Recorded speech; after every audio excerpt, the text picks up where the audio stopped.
Okay, ito na siya. Nilagyan muna natin siya ng 1 pair na coke na. Yung isa wala pa. Bali, ang bias nito ay ganun pa rin. Nasa 394 yung ginawa natin.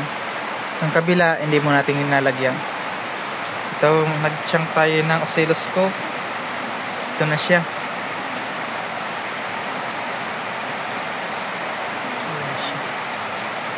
Yan. Then temperature, malamig pa rin ang temperature niya. So baka yan ang ilagay natin, ganyan ang design. Gagawan lang natin ng paraan. Okay. Unit ay Sakura AB5UV. Ang supply niya ay 40. Mataas din. Kaya ayos din to.